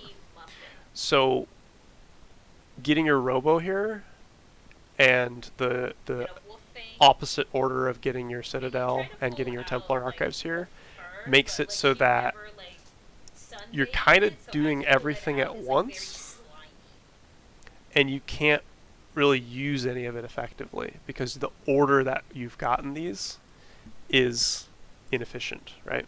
Okay. So Sorry, what was that order again? So you said it was Stargate, yeah, so ground, 8+1 air, Corsair, Citadel, another Corsair, legs. That's as far as I got. Mhm. Some pages were folded and from there you're going to make Corsairs up to 5 Corsairs, and then at 6 minutes and 30 seconds typically, you'll put down your Templar archives. So that's when you have gas, but 6 minutes and 30 seconds is the latest that you want to get a Templar archives. Okay. So I think that's specific for a +1/+1 timing. Obviously, if you're doing DT, it'll be different. If you're doing a +1 legs timing, it'll be different, etc. But if you're doing the Bisu build, the Neo Bisu build, which is the +1/+1 timing that I have in the video, that's the order that you would get your gas stuff. And kind of, yeah, I see what you're saying. Also, you have to react to what they're doing. If he goes lurkers early, then you probably want to put down a robo before legs or something, right? Actually, kind of. So, you want to react to the spire. So, if they get a spire, you want to always, so I say always, but if they get a spire, you definitely want to get at least 3 Corsairs, and usually you want to get up to 5 Corsairs with +1, because, so here's another little rule you may or may not know. 5 +1 Corsairs, or 6 Corsairs without +1, can fight Scourge in small groups, because they 2-shot Scourge in those numbers. So when you see a spire, if you get up to 5 Corsairs with +1, then you can send out your Corsairs and start fighting Scourge and taking out Overlords and things like that. So that's one little timing to know. But if they don't have a spire, then you don't need that many Corsairs. And it's really hard to use Corsairs. So it's hard to get value off of them when they don't have a spire. So if they skip spire completely, you can stop at somewhere between 1 and 3 Corsairs, and then that saves gas, so you can accelerate your other gas things, right? Because they're not spending the gas on the spire, so their lurkers are going to be faster, and their potential drop can be faster, and everything else. So the spire is what drives your tech to go faster or slower. But you still want to get it in the same order, for the most part. So your robo is going to be faster, but only because you cut Sayers. And instead of making 5 Sayers and spend 500 gas, you made 1 Corsair or 2 Corsairs and spent only 100 or 200 gas. So all of your stuff gets faster. Yeah. Wow, that makes a lot of sense. Yeah. So you actually don't, so fast lurkers, you don't need obs to defend against them. You need cannons and storm to defend against them. You need an obs to be aggressive against them and to take a third base against them. But it's usually you want to still get your Templar on time and just use cannons as your defense. Cannons, zealots, and storm. And then get the obs a little bit later. So, I know this is a lot, but I think you're writing stuff down, which is fine. Or you can I am. look Yeah, at the taking video. notes, yeah. So continuing off of where we left off after the Templar archives. Yeah, at 6:30. Yep. So you're going to keep making Corsairs up until 5 or 6, unless they don't make a spire, and then you can cut them early. But when your archives finishes, you're going to make 2 Templar as your next gas spend, and Storm next. Then you start your next upgrade on your Forge, which can either be +2 weapons or +1 armor. It's a little situational, and honestly, I don't know what's optimal to choose between the two. I kind of just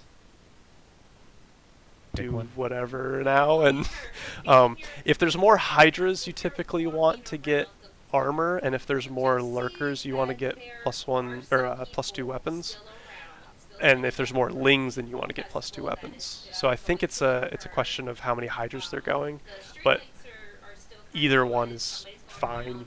as long as you start one. It's more important to start an upgrade than to get the right one up there. But um, 15 feet.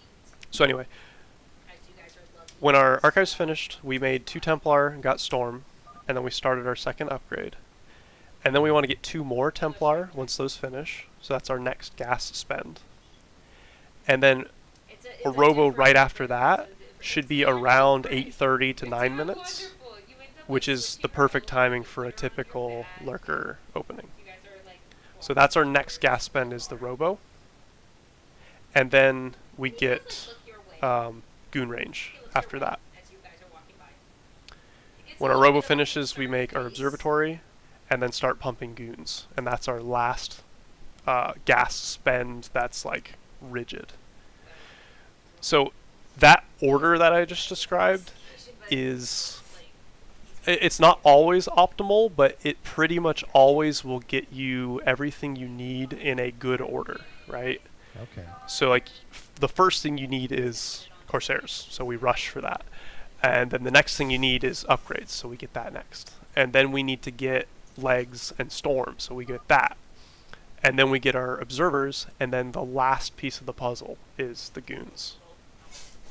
So if you do that in that order every game, you're pretty much going to cover everything that Zerg can That do can happen. as they progress through their builds. So their threats of mutas and mass hydra and lurker typically go in the order that we went, because we went Stargate for the mutas, we went Storm for the hydras, and then we went observers and dragoons for the lurkers. Okay. I hope you don't mind if I read that back to you just one Yeah, more yeah. time. So, and this is now it really makes sense what you were saying about the tech, right? About the gateway. If I'm late with my gateway, Mhm. even if that's 7 seconds, right? You And do in this remember game, one. because I did my wall Yep. wrong, I You was, guys have you been know, so 45 seconds late, right? Right. That pushes everything back. If I try to take a Corsair to look in his base, he's got Scourge and Mute already done. Right, You see what you're saying? exactly. That's somebody's, I really never farm thought about it backyard. like that. I mean, you think of something saying, Well, "Wow, it is, I'm late," it is night. but at the same time, It is nighttime. comparing it to his build, that's It cascades, yeah. yes, But exactly. there are some. All right, so far, guys over to the first gas I really want to spend on is a Stargate. Mm-hmm. There you I go. wanna I mean, there do are some areas outside. +1 the space. ground, +1 air, get a Corsair. Or did I? No, I should put a Corsair before +1 ground. No, Stargate and +1 ground is the correct order. +1 air, and you can get +1 air before the Corsair if your timings of your gas are like Yes. spot on, yes. Yeah. If they're not, then you probably have to get the Corsair first and then get +1 Okay. air. But those are Okay. kind of You interchangeable. don't have to. Optimally, you'll get the +1 air first, but it's better to get the Corsair on time than to delay it. Then Yeah. No, because they were. Citadel. I feel so bad. I got a Just second shouldn't have done that Corsair. so quickly, 'cause they were doing Legs. good. Okay. I Now, gotta get used to this. You're my this is first where I one. have I scouted and gotta get saw used to whether Mhm. there's a spire. Right. And so, like, as you guys, like, If actually there is a did, spire, I try to get 5 to Mr. 6 Bobby Corsairs Mm-hmm. and try to put down in archives about 630. Right. If there's no spire, I'm only going to build another Corsair or 2 to get maybe 3 or 4 Corsairs.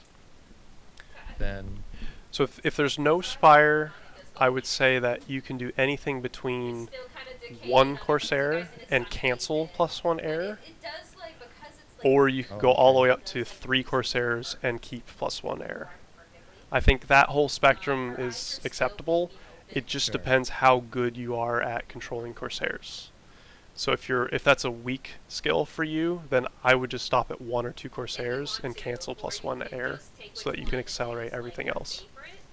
okay. Out of that, or you can make one up yourself. There's Well, also some websites that I'm poor at it because I don't do it. Yeah. And you know, it's as simple as me trying to do it more to So you close your get better at it. Right. down, Yep. your eyes, So make sure the after that, I want to get situation my 2 Templars because hopefully my archives went down, Mm-hmm. and then get Storm, and then it gives time for the Templars to charge. Mm-hmm. Then I get the next upgrade on the Forge, 2 more Templars, and then the Robo should be hopefully before 9 minutes. Right. Goon range and observatory. Now you kind of like made, you dig a little hole. There we go. A little Yep. And then Now, just where does make the some third goons. base kind of fall into all of it? So that heavily depends on what the Zerg is doing, but Like if I see him go fourth base, mhm. probably put down a third, right? So not necessarily. So the normal, so Zerg is gonna get extra hatches. Like he should have 5 hatches right now. Yeah, he has 5 hatches on 3 bases. In theory, this hatch could be at this base right now, right? And that doesn't mean he's getting more greedy. I mean, he is getting a little more greedy because he has to defend this. But he could just put a hatch here and then just nature check. go all in on Hydras and attack you, right? So if you took a third in that scenario, then you would lose that third. So it's not necessarily a base count thing. Okay. It's more of a unit count versus drone count thing. And it's really hard to gauge. I think the third timing is probably the most like learned skill in PvZ, with one exception. Because You're it's so situational. right. It sounds like. But so you're always safe to take it during your 8 gate push. So, I guess yeah, it's a relatively short game, but so typically you'll never get a third as fast as you are here. That is like never a thing in any PvZ. And that's what helped me lose the game. Okay. Yeah, I believe you. So the normal timing, you normally count it by gateways, actually. So in the normal PvZ mid game, there's a push around 12 minutes. And that's kind of the crown of what I just talked about, of all the gas spending. At that point, Yes. you have about 1.5 control groups of goons. You have observers. You have 2 upgrades. You have zealot legs. You have storm. Usually like 8 storms. So your power is at a peak at that point at 12 minutes. So at that point, around that point is when you can take a third, because you can then get map control. So normally that's done off of 6 to 8 gateways, and for most maps and for new players especially, I highly recommend just getting 8 gateways in the mid game and taking a third as you push. So Okay. your whole goal with your PvZ build should be to have a really strong 12-minute push with all of those things I just said. And then when you're like, you have all your goons and Templar and everything sitting right here about to go out, push up to your third, drop your Nexus and a pylon, and then push your opponent. Okay. Because Keep them busy. right, they have to defend, so it's really hard for them to punish this third. Yeah. They can send a few Zerglings, but you just send like 3 or 4 Zealots up and then make a few cannons, and it's safe. Okay. So I think that's the real way to play, is to just focus on 2 bases, get up to 8 gates and all that tech, and then take a third as you're pushing. Okay. And you actually So, normally take a yeah. third and a fourth pretty much simultaneously. But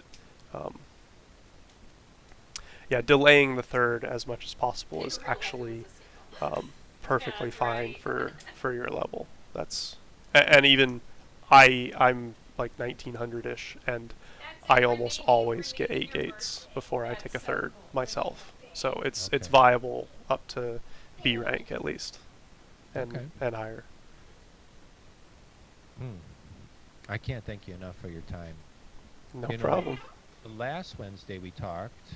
I don't know if you remember. You were helping Oh me yeah. with my 21 Nexus timing Mhm. for against PVT, Mhm. and I did it this week in the King of the Tiers, and I just wiped him. Nice. I got Cool. 4 goons up to his base, and he was just a few seconds late bringing his SCVs To repair, yeah.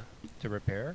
It busted. I knocked down all his Marines, and I got to his CC, and he just tapped out. Nice. I love those games where you It- just it- like, oops, I won. because Yeah. because all last week I was in single player. I didn't play too many games with friends and stuff because I was really like I went through like 10 pieces of paper trying to memorize the build, Mhm. and then I just kept practicing my single player, and it just like kind of became second nature Right. for the minute. I had the list down. What I realized I was always missing in that build was a pylon, Okay. which was my 15 pylons. So I would get up to, you know, putting on my range, and then all of a sudden we're like, damn, my goons are late because I didn't put down a pylon. Mhm. But I did it so well in the King of the Tiers that it just felt so good. I was like, oh, Nice. this whole week worth of work Good. just really paid off. Yeah. So I'm glad to hear it. That's the whole goal, right? That's what CPL is for. So I'm Yeah. really glad to hear that. and this one is actually a little bit harder to Oh yeah. to single player because, you know, Spire, no Spire, where's the pool going down? Mhm. Is it 12 hatch? Is it? So this one has a lot Yep. more kind of fork, but PVZ's considered the hardest to learn out of the 3 matchups for sure. It's very difficult. see, and if I hadn't put down this third, he just comes and kills it, and then Mhm. brings all his zealots, or I'm sorry, his hydras down. Yep. If it I built a bunch of cannons and they were like 10 seconds late. Yeah. Even then, when Zerg is pumping off of 5 hatcheries, you can only defend that with Storm. Yeah. Cannons are nice, but Storm is mandatory to defend the number of hydras that they can pump off of 5 hatches. So if you had a bunch of cannons and Templar here, then yeah, you can hold it, but it's just too greedy here. That's funny. See That what is I'm a lot of saying? It was cannons. like Yeah. 10 seconds. Yep, that's really funny. Yeah, it's just too greedy there. Yeah. So. Were you going for carriers? Yeah. Nice. That's funny. Because I never really considered it until I saw that Team Liquid post.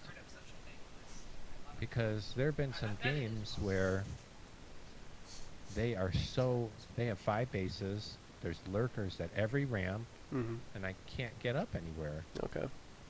And, you know, those are more fun games, you know.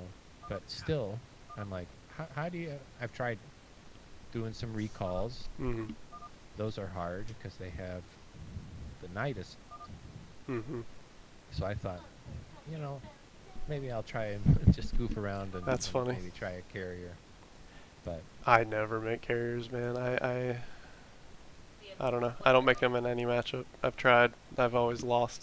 I don't do it. yeah, but Stork is so good with them. Yeah, that's true. He really is. Bonneth as well. I mean, I see carriers from Bonneth, and it's like, yeah, I can't do anything like that. Yeah. For what you were saying, if they're like turtling hard on like 5 bases or something, just don't let them have any more, right?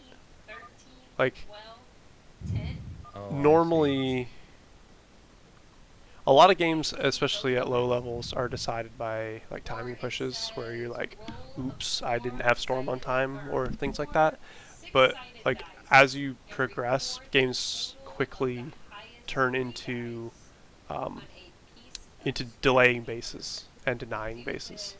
So like if he has 5 bases and you have 5 bases, just don't let him have another one, and you'll win the game. Protoss on even bases to Zerg wins the game in the long run. We're more efficient per mineral than Zerg. So Okay. just don't try to bust them. I mean, you can harass, like do storm drops or reaver drops or DT drops, um, but just focus on denying more bases from the Zerg, Okay. and you may find a lot more success in that rather than running like a bunch of goons up a ramp to try to kill lurkers. So, but yeah, Very cool. Thank you so much for your help. no problem. I will be back next Wednesday. And if you have any questions, feel free to ask me in Discord. I'm much more available for Discord than for Brood War Of itself. course. So, um, feel free. But I should be heading to bed at this point. So, thank No you for worries. coming. I appreciate it. Yeah. I know you appreciate the help, but I also appreciate that you come and talk to me. So, Well, have a good night. And again, thanks for your time. thanks. See you next time.